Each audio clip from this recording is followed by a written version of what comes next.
Мене звати Юлія і я рада вітати вас на моєму каналі. Днями дуже захотілося зробити декор на Великдень для кошика. Але в рукоділлі я новенька, тож почала дивитись відео, шукати ідеї, побачила дуже багато різної краси, яку мені, на жаль, поки що повторити не під силу. Тож я з усіх цих ідей вибрала елементи, техніка виконання яких є максимально простою, і вирішила з вами цим поділитись. Можливо, для таких же новачків, як і я, це буде корисно. Для виконання композиції знадобиться фоаміран різних кольорів товщиною 1 мм, бусинки, акварельні фарби, праска, зубочистки та гарячий клей. Почну з лаванди.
цікаво те, що якщо з першого разу малюнок не вдався, акварельні фарби можна легко змити водою, оскільки фоаміран водостійкий.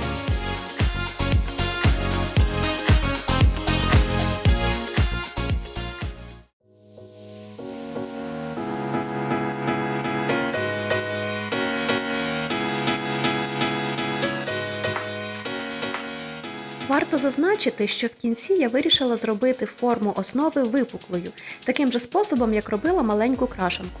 І зробила я це вже коли приклеїла всі елементи. Якщо ви теж хочете отримати випуклу форму яйця, спробуйте зробити це до того, як приклеюватимете елементи.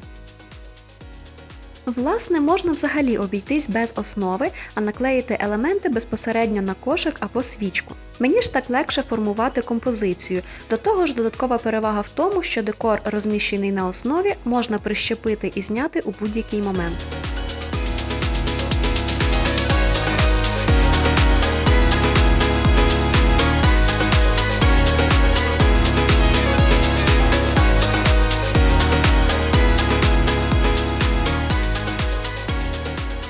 Такий декор чудово підходить як для кошика, так і для свічки.